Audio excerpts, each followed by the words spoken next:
Hello दोस्तों, मेरा नाम सुनील रंजन है और मैं इंग्लिश टीचर हूँ।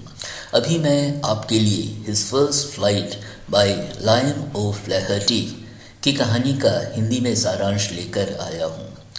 तो पहले मैं लेखक के विषय में कुछ कहूँगा और उसके बाद मैं सारांश को लेकर आगे बढ़ूँगा। तो दोस्तों, हिज फर्स्ट फ्लाइट अर्थात उसकी पहली उड़ान कहानी के लेखक लायन ओ फ्लैहर्टी हैं।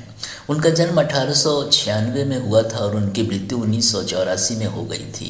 वे एक प्रमुख आयरिश उपन्यासकार, लघुकथा लेखक थे जो लोगों के सामान्य अनुभवों को उनके नज़रिए से देखते हुए लिखते थे। यह कहानी एक नन्हे पक्षी के विषय में है जिसे पहली बार उड़ने से डर लगता है। उसे लगता है कि उसके पंख उसे संभाल नहीं पाएंगे। अपने छोटे भाई बहन को निडर हो उड़ते हुए देखकर भी वह उड़ने का साहस नहीं जुटा पाता था। नहीं उड़ने का प्रयास नहीं करने के लिए उसे भूखे रहने की सज़ा दी गई। उसकी माँ ने उसे खाना देकर उड़ने के लिए विवश किया। यह कहानी यह संदेश देती है कि पहला कदम उठाने के पहले कोई कितना संकोच करता है और वह डर मन में ही होता है। इसलिए अपनी क्षमता और योग्यता पर विश्वास होना चाहिए, क्योंकि कुछ गलत हो जाने का डर से भी बुरा होता है। तो अब मैं कहानी का सारांश प्रारंभ करता हूँ। एक छोटा सीगल नाम का समुद्री पक्षी चट्टान पर अकेला बैठा था। उसके 2 भाई और 1 बहन एक दिन पहले ही उड़कर चले गए थे। उसे उनके साथ उड़ने से डर लगता था। किसी भी तरह वह दौड़ते हुए चट्टान के किनारे आया और जैसे ही उसने अपने पंखों को उड़ने के लिए फड़फड़ाया तो वह डर गया। उसके नीचे विशाल और गहरा समुद्र था। उसे लगा कि उसके पंख उसे नहीं संभाल पाएंगे, इसलिए वह सिर झुकाए वापस चट्टान के नीचे अपनी खोह में दौड़ गया, जहां वह रात में सो गया। उसके भाइयों और बहन के पंख उसके पंखों से भी बहुत छोटे थे। वे अपने पंखों को फड़फड़ा कर उड़ जाते थे। वह इतना साहस नहीं जुटा पाता था ऐसा करने का।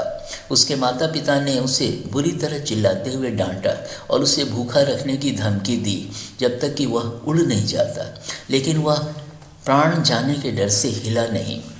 24 घंटे बीत चुके थे, उसके पास कोई नहीं आया था। एक दिन पहले उसने अपने माता पिता को अपने भाइयों और बहन के साथ उड़ते हुए देखा था, जब वे लहरों को चीरना और झपट्टा मारकर मछलियों को पकड़ना उन्हें सिखा रहे थे। सूरज आकाश में चढ़ चमक रहा था। उसे गर्मी लगी क्योंकि उसने पिछली रात से कुछ खाया भी नहीं था। वह बाहर निकलकर चट्टान के किनारे आया। उसने अपने भाइयों और बहन को गहरी नींद लेते हुए देखा। उसके पिता अपनी पीठ के पंखों को साफ कर रहे थे। सिर्फ उसकी माँ उसे देख रही थी। वह एक मछली को बार बार नोच कर खा रही थी। उन्हें खाते देख वह मचल उठा। वह अपनी माँ से उसे खाना देने के लिए चिल्ला उठा। उसकी माँ ने उसे झिड़क दिया, लेकिन वह उदास हो पुकारने लगा। वह खुशी से चिल्ला उठा जब उसकी माँ ने थोड़ी देर बाद एक टुकड़ा उसकी ओर फेंका। चट्टान पर अपने पैरों को जोरों से पटकते हुए वह अपनी माँ के नज़दीक आया, लेकिन जब उसकी माँ उसके बिल्कुल सामने बैठ गई और उसकी चोंच में जब टुकड़ा उसकी पहुँच में था तो वह एक पल को हैरान हो गया। वह रुका और उसकी माँ उसके नज़दीक क्यों नहीं आई, और जब भूख से पागल हो वह मछली पर झपट पड़ा। चीखते हुए वह बाहर की तरफ नीचे गिरा। डर से उसकी हालत खराब हो गई और उसके हृदय का धड़कना मानो रुक गया।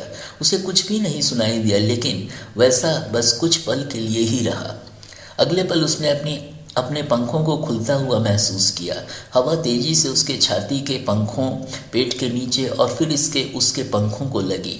उसने अपने पंखों को हवा को काटते हुए महसूस किया।